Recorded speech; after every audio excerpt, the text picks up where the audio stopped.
Bad games are the best games. No, I'm not being completely ironic here. Bad games are often the most fun to talk about, even if they aren't the most fun to play, because you automatically discard most of your critical brain to just enjoy what the game half-ass serves you with a smile. Reasons why watching terrible B movies are a bonding experience. Now, these 10 games aren't the only bad games on Super Nintendo, but 10 that automatically come to mind first. We'll get to the other ones eventually.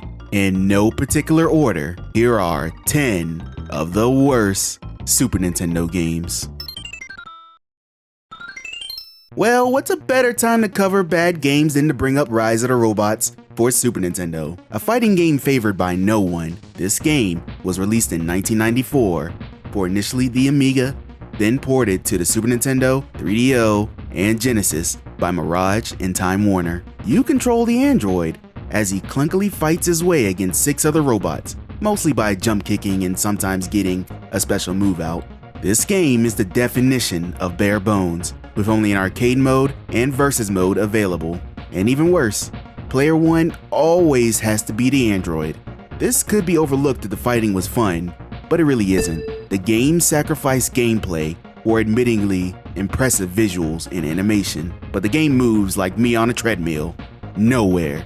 No combos turn the fighting into a spam fest, to the point where even playing the game is unsatisfying. Nothing to see here, folks. This robot needs more work. First-person shooter games usually took a large hit coming from PC to console in the 16-bit era. Doom, as famous by the red cart, looks like it's being censored for nudity. Now, if Doom, one of the most important FPS games in history, came out resulting like this, what chance did Faceball 2000 stand? Even if it was being ported from the fucking Game Boy? Baseball 2000 was released in 1992 on initially the Atari ST as MIDI Maze, then ported to the Game Boy and followed up by the Super Nintendo by Bulletproof Software. You know how most games of this nature have you shooting bad guys or demons or something? Well, how about smiley faces? Yeah. Okay, hold on, okay. Also, you like playing your shooting game using a mini view of the screen? It's real nice. Honestly, this Windows screensaver of a game is just unpleasant to play.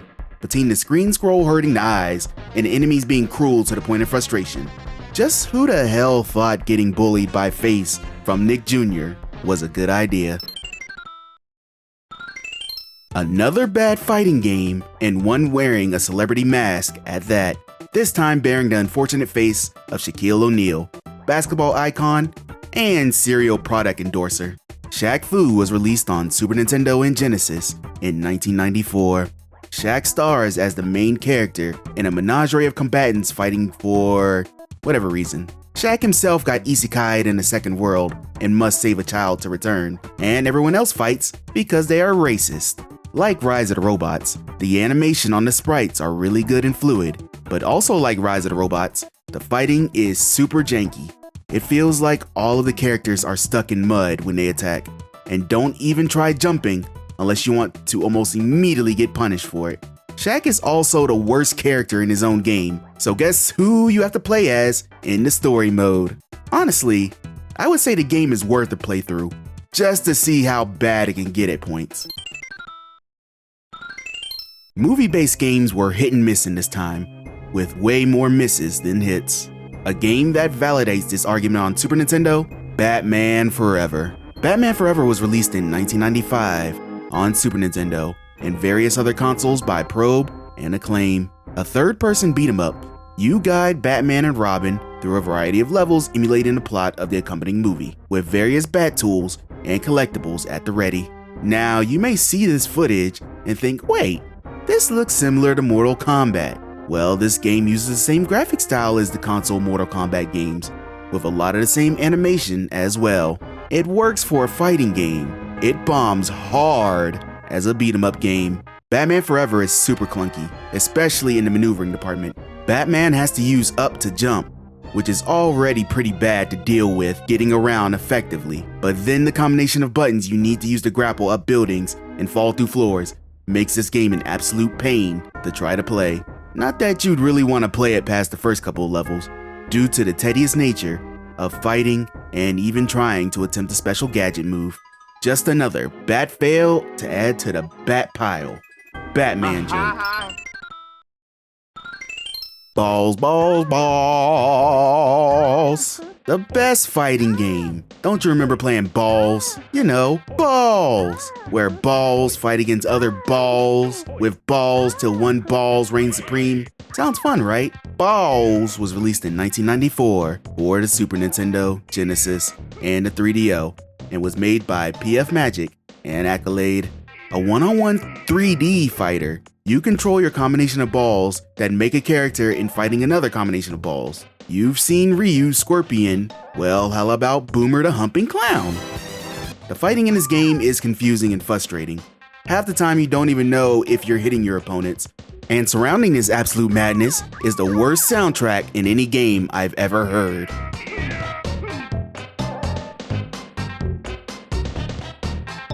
Yeah, these random beeps and moans really gets me jazzed to fight.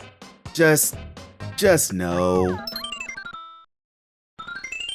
Arcade ports to the home console were usually hit and miss. Most fighting games that were amazing in arcade ended up with flawed but still acceptable ports, like the Street Fighter and Mortal Kombat franchise. Now, if those games had some problems, how do you think Pit Fighter fared in comparison? Well, not well. Pit Fighter for the Super Nintendo was released in 1991 by Tengen and was absolutely butchered in the translation to the home market. First off, the detailed sprites of the original were downgraded to this pixely blur, and to compensate for not having as much space, the screen is stretched out to the max with no zoom in. So essentially fights just look like a mishmash of bland colors colliding against each other. I know the original Pit Fighter wasn't a masterclass or anything, so what does that tell you about how bad this one is that I have to point this out? Also, Pit Fighter wasn't exactly a long game in the arcade, so don't expect to get your money's worth. Space Ace in the arcades was a story-based reaction simulator, similar to Dragon's Lair. You watch an animated movie play out on screen, and when an object lights up in a certain direction, usually for a dangerous situation on screen, you must quickly react and move the joystick towards it to continue the story, or else you get a frustration interrupting death screen. Now, these games were absolutely gorgeous with hand-drawn animation from legend Don Bluth. So how the hell could this be ported to the 16-bit SNES?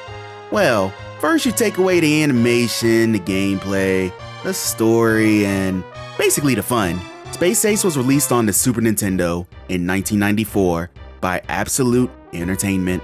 Changing the original format, the console game is a top-down platformer game that is intercut with cutscenes from the original to at least resemble the story.